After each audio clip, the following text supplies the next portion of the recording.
तो ग्लोकोमा, जिसे कि कॉमन लैंग्वेज में काला मोतिया भी कहते हैं, ये एक तरह की आँख की बीमारी है जिसमें कि आँख की जो नस होती है, ऑप्टिक नर्व, अफेक्ट होती है।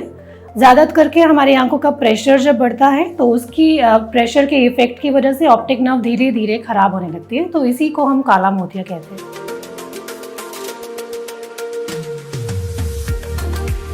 तो इसकी टाइप अलग अलग प्रकार होते हैं।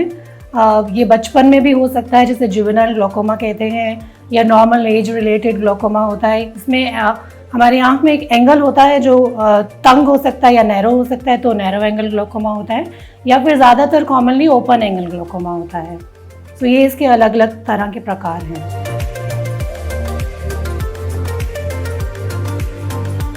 जी बिल्कुल, इसकी स्टेजेस होती हैं। जैसे अगर ऑप्टिक नर्व के ऊपर कितना प्रभाव आया है, वो कितने % अफेक्टेड है, उसके ऊपर ये बेस्ड होता है अर्ली, माइल्ड, मॉडरेट या फिर सीवियर एडवांस्ड ग्लोकोमा।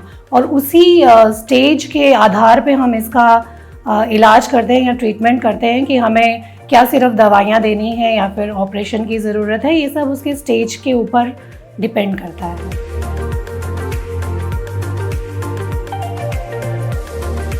ग्लोकोमा के कारण ज़्यादा करके ये प्राइमरी डिजीज़ है जो एक उम्र के बाद, 40 साल की उम्र के बाद ज़्यादा होने के चांसेस हो जाते हैं, उसके आसार बढ़ जाते हैं। इसीलिए 40 साल के बाद हम सबको एक रूटीन चेकअप कराने के लिए बोलते हैं, क्योंकि ग्लोकोमा का एक ये पॉइंट है कि वो एसिम्प्टोमेटिक होता है। मतलब पेशेंट को कोई उसके चिन्ह जो हैं वो महसूस नहीं होते या वो नहीं पता कर पाता है कि उसको ग्लोकोमा हो रहा है। तो इसीलिए इसके लिए अर्ली चेकअप बहुत ज़रूरी होता है।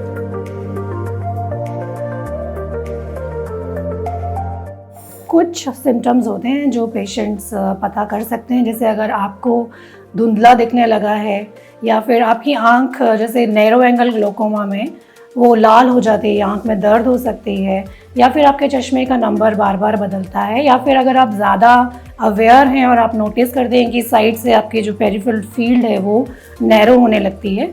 तो ये सब चिन्ह हैं जो लेकिन मॉडरेट या एडवांस ग्लोकोमा में ही पेशेंट को पता चलते हैं। अर्ली और माइल्ड डिजीज़ में इसके कोई सिम्टम्स नहीं होते हैं।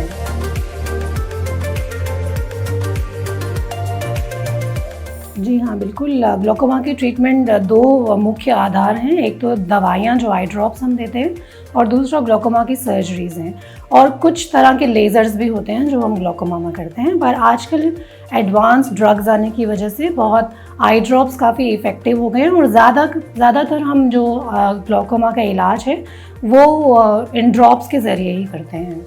तो अगर आपका ग्लोकोमा ज़्यादा एडवांस्ड है या आगे की स्टेज में पहुंच गया है तो फिर ग्लोकोमा के लिए सर्जरी की जाती है। इसे फिल्ट्रेशन सर्जरी कहते हैं, जिसमें हम आँख में एक छोटा सा रास्ता बनाते हैं जिससे आँख का पानी ड्रेन हो सकता है और आँख का प्रेशर कम हो सकता है।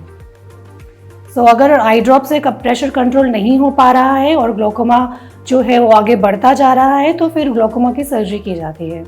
इसके अलावा ग्लोकोमा के इलाज के लिए कुछ लेज़र ट्रीटमेंट्स भी अवेलेबल हैं, जिसमें हम लेज़र करके आँखों के एंगल को खोलते हैं ताकि जो आँखों से पानी का फ्लो है वो इंक्रीज़ हो जाए और आँखों का प्रेशर डिक्रीज़ हो जाए।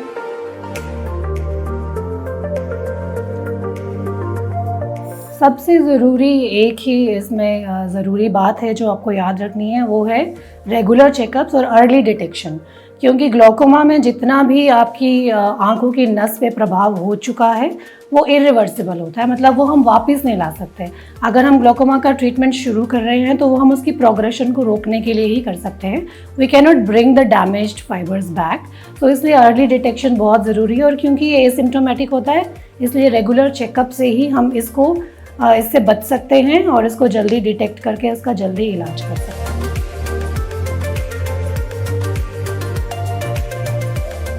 और ये भी बहुत ज़रूरी है कि जो मरीज़ हैं, एक बार जब उनको ग्लोकोमा का डायग्नोसिस हो जाता है, उन्हें पता चल जाता है कि उन्हें काला मोतिया है, तो रेगुलर फॉलोअप्स बहुत ज़रूरी हैं। अपना दवाई बिल्कुल नियमित समय पर डालना है, क्योंकि ये दवाइयाँ लाइफ लॉन्ग चलती हैं, ज़िंदगी भर चलती हैं। और रेगुलरली, जैसे आपके डॉक्टर आपको एडवाइस करें, रेगुलरली चेकअप कराते रहना, अपनी आँख का प्रेशर चेक कराते रहना बहुत ज़रूरी है।